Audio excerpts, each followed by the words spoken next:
Hey everybody, welcome to the RunDot podcast. Today we have our favorite registered dietitian joining the show to teach us how to change our eating habits based on how our training ebbs and flows day to day, week to week, and season to season. Her name is Jillian Tholen, and she's from St. Paul, Minnesota. Woo woo! She lives a few blocks away from me and is a very good friend of mine. Jillian specializes in helping runners, skiers, cyclists, and other active individuals learn how to best fuel their bodies for training, performance, and life. She's a lifelong runner as well. She's a collegiate All-American in cross country at Augustana University and has continued to run and train since then. Hey, Jillian, welcome back.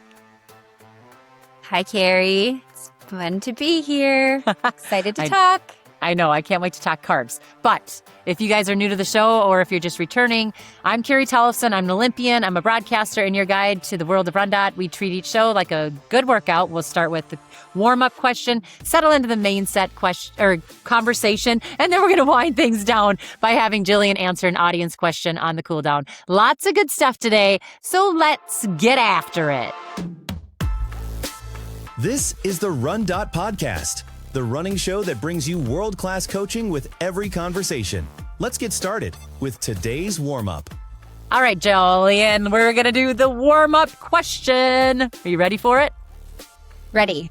Okay, so sometimes on a vacation, it is a vacation away from running. But other times, vacations can be a good excuse to run somewhere new. And for today's warm-up question, I want to know, what's your favorite run you've ever taken while on vacation? Oh, this is a good question. I had to think about this one. Several come to mind, but one of my favorites that I can remember was going on a run have you run in Forest Park in Portland before?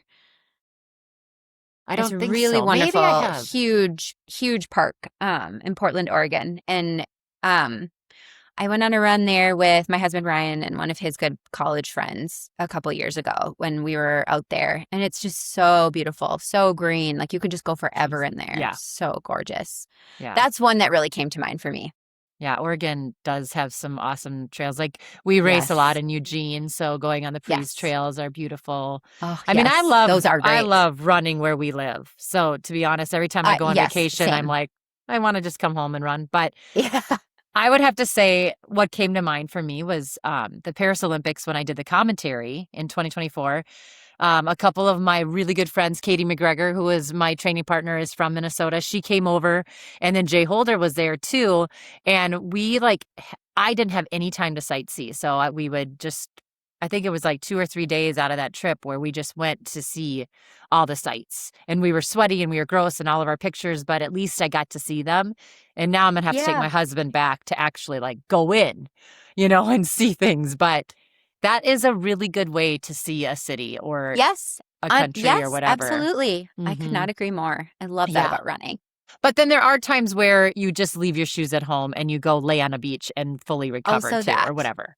Mm-hmm. So, yes, whatever's for you. But that was my thought, and fun to hear yours. Now I need to go to Portland and run. I bet the trees are just amazing. Oh yeah, Forest Park. You got to go someday. Let's go.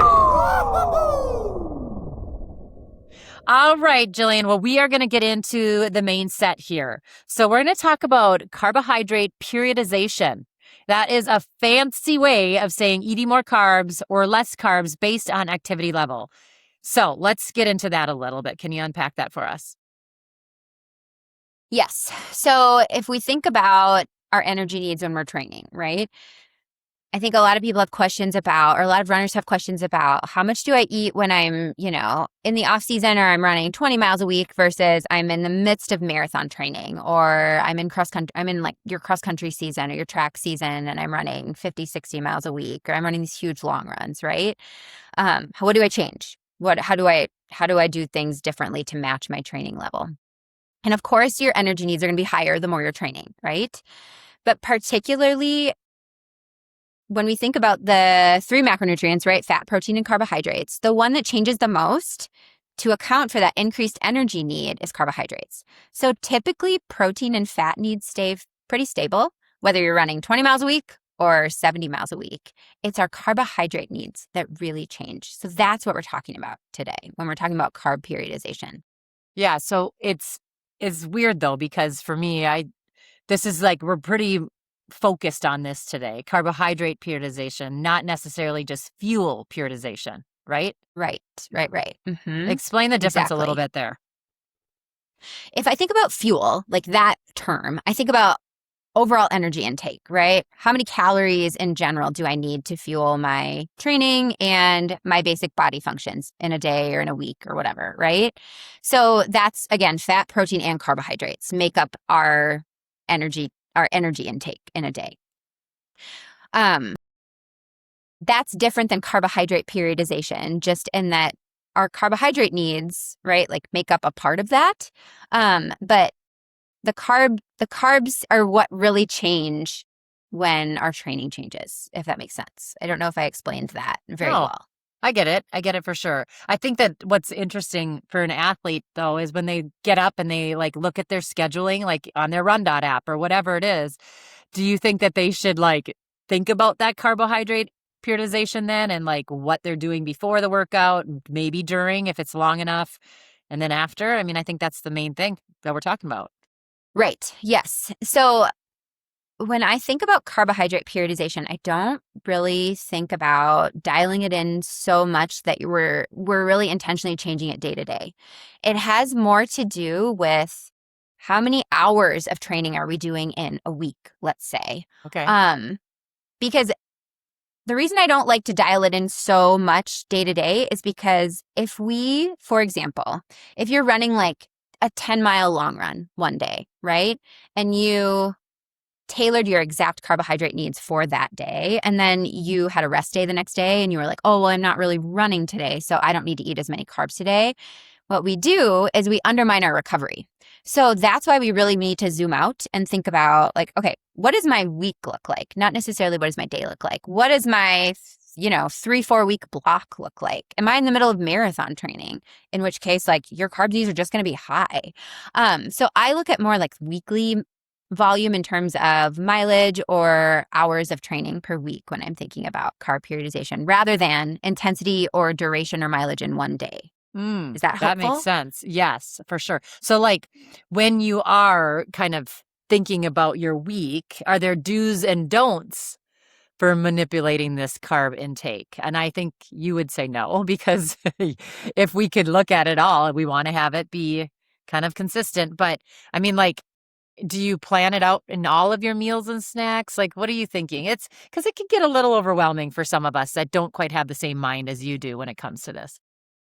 Well, I guess I think about, yes, consistency, right? And I think what I was just alluding to with that kind of mindset of like, well, I need to eat more carbs specifically on days that I'm running and fewer carbs or less, even just fewer calories when I'm not running. That's a mindset that we really want to work on, right? With that consistency.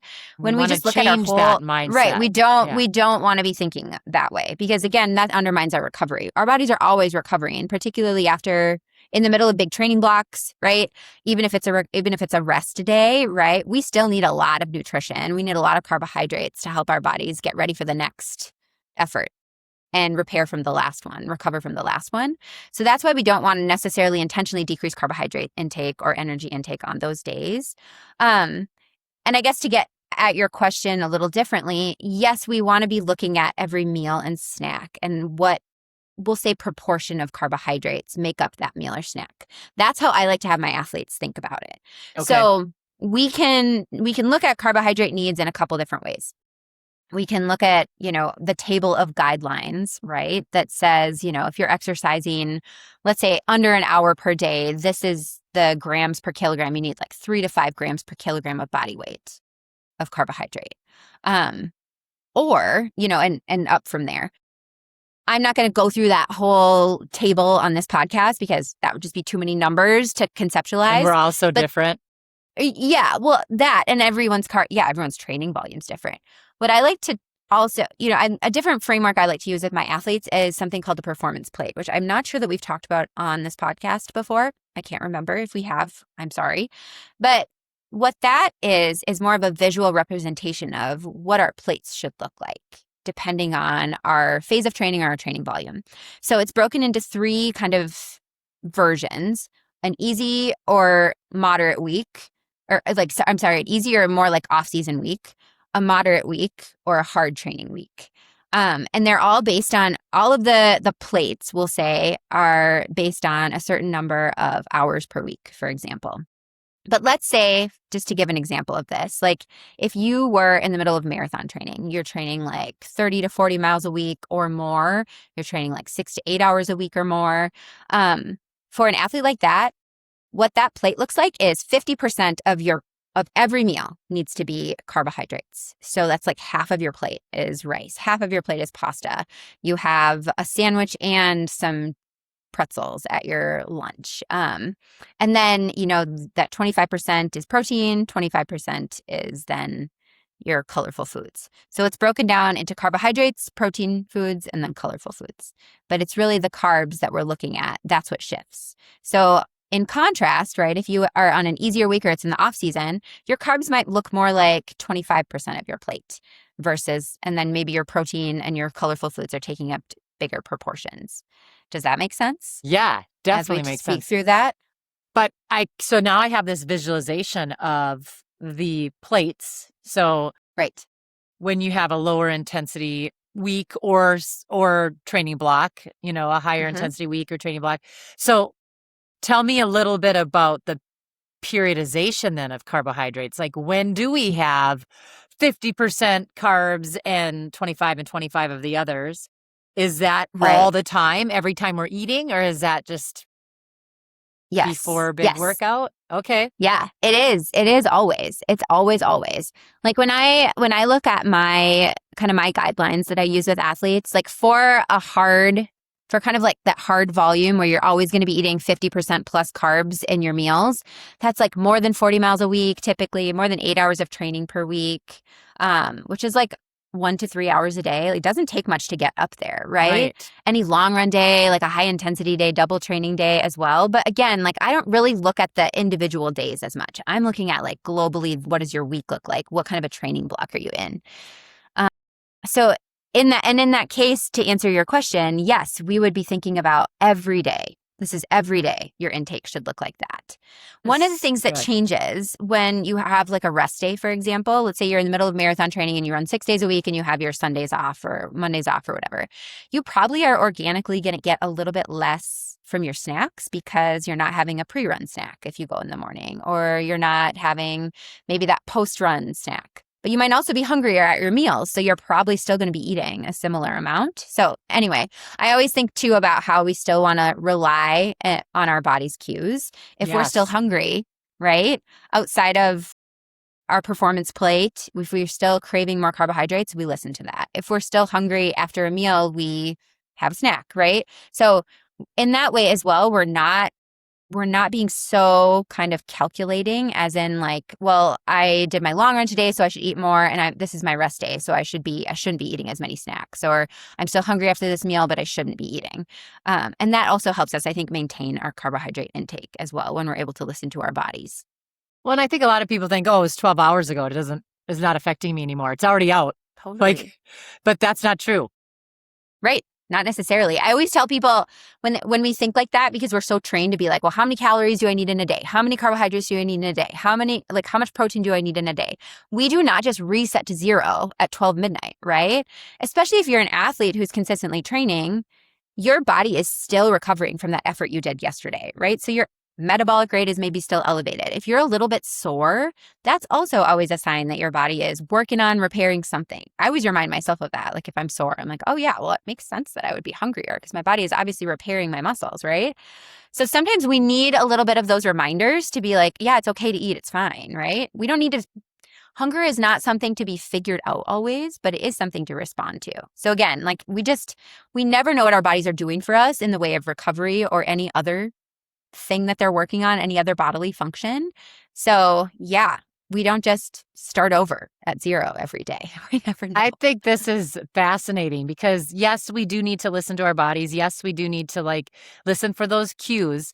But you as an athlete, like if your muscles are sore, what is the first thing that you think of as a registered dietitian that you need to replenish with? I don't honestly think of a specific nutrient. I just think like, wow, I probably need a lot of energy again, like we've talked about on previous podcasts, energy availability is number one. So we want to make sure that we eat enough overall calories, we get in enough overall energy to fuel our recovery, to make sure that our bodies aren't feeling stressed, that they're feeling safe, that our hormones are in a good place, that we can recover properly. And so that's what I think of, truly. I don't necessarily think like, oh, I need more protein or, oh, I need more carbohydrates. I just think of energy first. Yeah. But maybe I do need more carbs. Then I think I would probably ask myself what sounded good. But I do think to your point about cues, yes, we can always respond when we're hungry, but the flip side of that is that particularly when carbohydrate needs are so high, one thing that I find in practice with a lot of my athletes is that they're not always aware of how many carbohydrates they need. So it can be really important to kind of understand your needs based on your training level and really take the time to either figure it out and maybe we'll come back to this, like really work with somebody who can help you understand your needs. And then practice what it feels like to hit those goals, right? Because you might be full, before you have actually hit your goals for carbs. Or maybe you're overdoing it on the protein and you don't realize that. And that also makes it hard to get enough carbohydrates in. So when we're speaking about carb periodization, it is really important to really know what you need based on your training level and then to practice hitting those goals because it can be actually really tough. I've worked with very few, if any, runners who, when they first start working with me, are eating enough carbs. And I find it hard a lot of times without a lot of intention or like a lot of practice to make sure I get enough carbohydrates. So I will say that regarding cues, right? Like sometimes we don't actually get the appropriate cues to meet our needs, which can be kind of confusing, I think, for athletes. For sure. Sometimes it's just that easy, whatever you can just grab feels good. But I think we do need to try to listen to our bodies, just like we do when we're listening to injury or fatigue, that kind of thing. Fuel, I mean, sometimes our fuel warning or whatever signal is spot on. It's exactly what we need. It might be like, I need to go to the Dairy Queen and have a double cheeseburger. Well, you might be needing all those carbs, the protein, also the sodium, things like that. You don't want to always neglect that, for sure. Well, and on the flip side, right, whenever we train at a high intensity, which any run is a high intensity activity, right? Even if you're going for an easy run, that is high intensity exercise. There's some appetite suppression that most runners will experience after that, right? Or when it's hot and humid. I don't know about you, but my appetite is terrible. So on the flip side of what you're saying, right, we always want to lean in when we're feeling like, oh my gosh, yeah, I need a double cheeseburger. I really need all of those nutrients. Sometimes we have to be very intentional about fueling even when we don't want to, or we don't necessarily have that cue. So that is something that's maybe a different topic, but that's another part of the conversation, right? When we're really taking care of ourselves with nutrition, we can't only rely on our cues. Sometimes we have to rely on our understanding and knowledge of our needs as well to truly like hit the mark. My stomach's growling right now, Jillian. I'm getting hungry talking about all this. I bet yours does a lot when you're talking about all this good food. Let's talk a little bit about carbo loading. I mean, this is a big thing. And like, what do you feel about that? Is that kind of like old school? We still do it, obviously, but where has that evolved with carbohydrate periodization? I think the thing that's old school about the carbohydrate loading or the carbo loading conversation is how it used to be talked about. Okay. Which I don't know about you, but I remember when I was a high school cross country runner, and I have no issue with this when it relates to things like team camaraderie, like eating food, whatever. But we would do our carbo loading, spaghetti suppers is what we called them before every cross country meet, right? We ran 4K. I know that's a long time ago in Minnesota, but that's like 2.5 miles, right? Yeah. We were going to run a 2.5 mile cross country race the next day. So we did our carbo loads. Like, was that necessary? No, of course not. At the same time, like if you're going to go run a marathon and you're thinking like, oh, I'm going to carb load for this, a plate of pasta the night before is not a carb load. So I think, again, what has evolved is that we understand now that, oh, if I eat a high carb meal before my marathon, yeah, that's good, but that's not really what we're talking about. We're talking about carbohydrate loading. Carb loading is like very intentionally eating lot of carbs for the 2 to 3 days prior to a big endurance event. And usually I would say like, half marathon and up, or anything that's going to be over like 60 to 90 minutes. 60 minutes is probably a little bit low. You could probably do a short carb load for a 60-minute event, but anything over like 60 to 90 minutes, then we actually want to think about being intentional with eating 8 to 12 grams per kilogram of carbohydrate for the 1 to 3 days before. So that's kind of like a lot to wrap our heads around, but yeah. I was trying to think that. Like, say you're 120 pounds. What does that mean? So let's see. I'm just going to do a quick calculation. I have to use my phone because I can't do mental math. I'm glad you do, because I would too.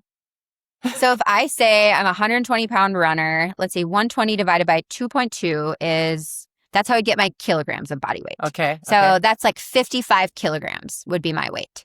Okay. So if I took that times 8, that would be 436 grams of carbs. And that would be per day for, let's say, the 3 days leading up to a marathon. Okay. That's a pretty good amount of carbs, right? Yeah.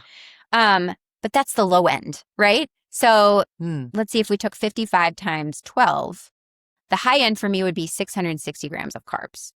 So like, to put that into perspective, a bagel is about 60 grams of carbohydrates. Okay. That would be like 11 bagels for me. Yeah. And that and bagels feel sometimes a lot, Yes. Yeah. So there's strategy involved, right? Sure. For a lot of athletes, like, this is something I want them to practice before, like on a big long run, like not just do a carb load before their race, because we really want to tweak things, right? I would not eat 11 bagels per day for a carb load. I would probably eat some bagels, but I would also eat some rice. I would probably drink some Tailwind high carb. I would be making sure that I was having some pancakes with a good amount of syrup, right? Like, I would want to combo sweet and savory, things that are liquid versus actually food, right? Like, so there's a lot of strategy as well that goes into carb loading. But there's absolutely science to back it up as well. If we can really, really top off those glycogen stores, our ability to really nail the last like bit of that marathon where a lot of people fall off is so much better. Our hydration status is better. So we see fewer issues with dehydration, because when we store glycogen, we also store water with that. Overall performance is much better in those long events when we are really intentional with carb loading. So there's absolutely merit to it. Great research, great science, great anecdotal evidence, right, from people who've really nailed their carb loads. But, again, to go back to what you were talking about before, what has evolved is that we understand that it's not just a plate of pasta the night before. Yeah. It takes some intention and practice. And it is really hard. I think it's very hard to execute.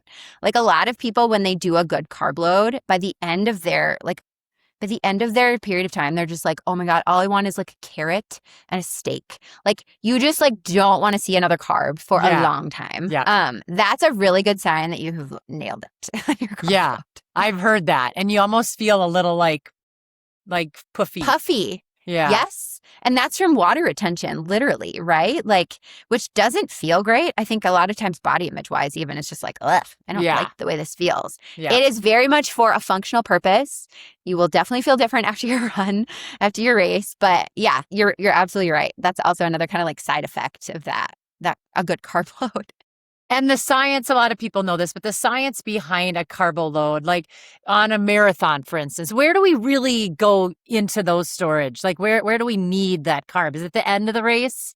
Is it the whole race? Usually that's when we see it. Yeah, that's when we see it really make a difference, is the end. And my take on that, because, I mean, we are going to also be fueling. It's not like we carb load and then we're like, no, I don't have to fuel my marathon. Like, I don't have to take, my gels or my chews or whatever.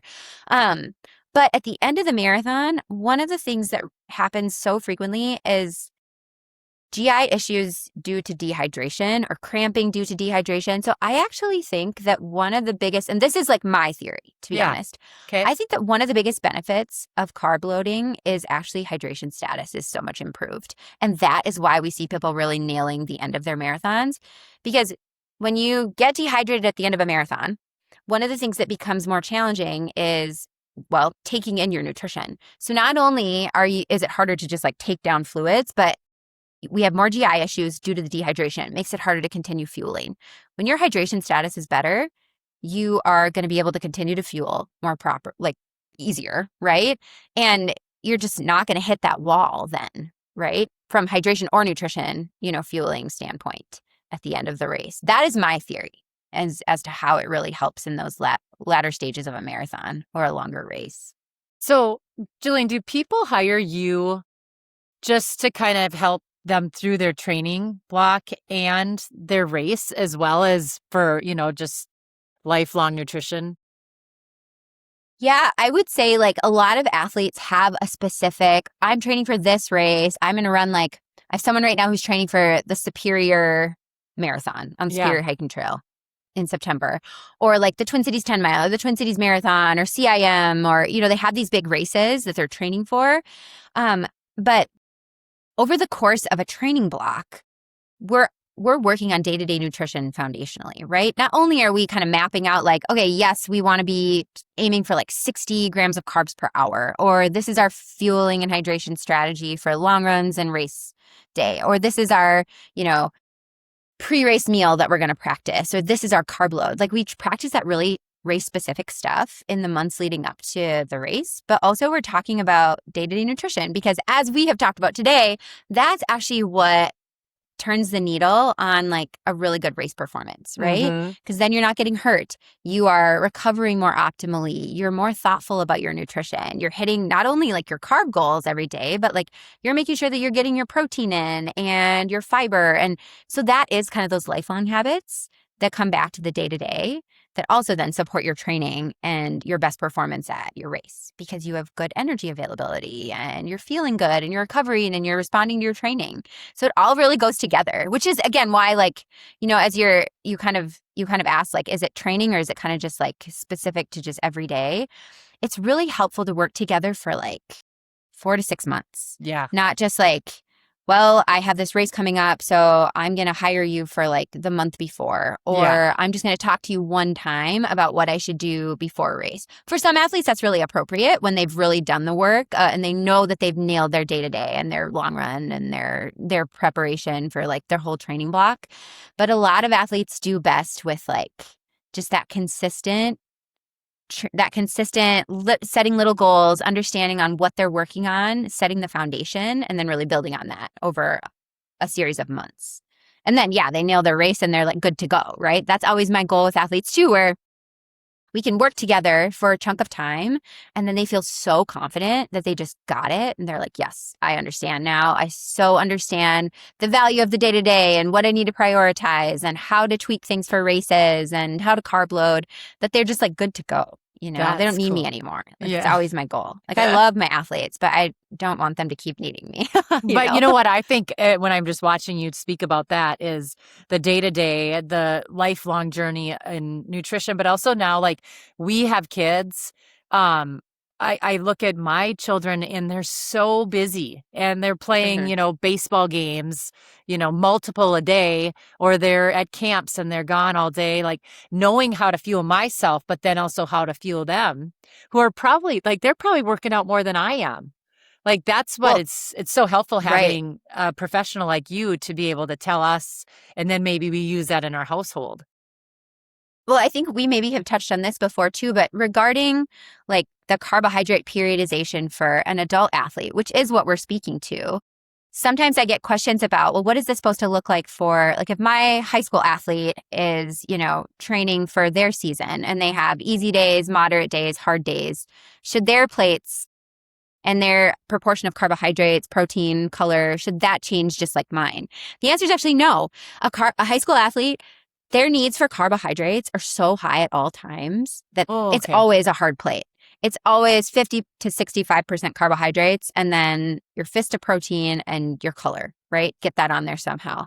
But because they're still growing and developing, right? Like bone density, brain development, height, weight, like they're still growing. Their needs are so high and their carb needs in turn are extremely high. Okay. So that's something I always like to tell parents to honestly reassure them because it's something I hear a lot. Like my kid eats so many carbohydrates. I'm worried it's bad for them. It's unhealthy. No, what would be unhealthy is you to like hold them back from that. Yes, we want to make sure they're getting their protein and their fruits and veggies, but like then your carb needs are just like through the roof. So yeah. So yes. that handful Hard or plate two always. that, I buy the bulk goldfish. Yeah, yes. And good, yes. Extra cheddar. Yep, good. That's okay. Those are good Yes, things. And they yes. probably are craving the carbohydrates. Yeah, 100%. Especially if they're playing like multiple games in a day. Like their carb needs are just like, they're just wild. Yeah. I know I'm going to deal with this at some point too.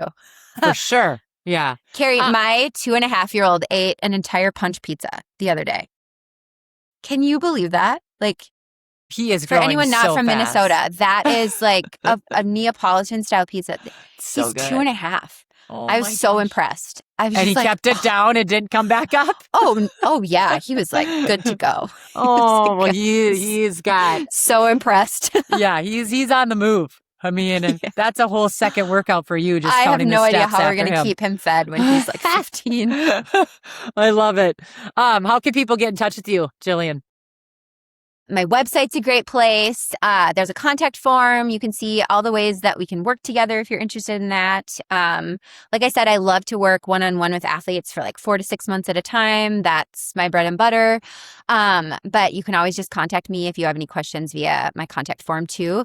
I also love connecting with people on Instagram. I try to be somewhat available on there and love answering questions or having conversations in my DMs as well. So I know that all that info is in the show notes. You can find me there. But yeah, love to hear from listeners. I would love that. Well, and I can vouch for this lady. She loves all different types of people, not just athletes. You do work with a lot of athletes, but all kinds of people, and very, very kind woman here. So get in touch, Jillian.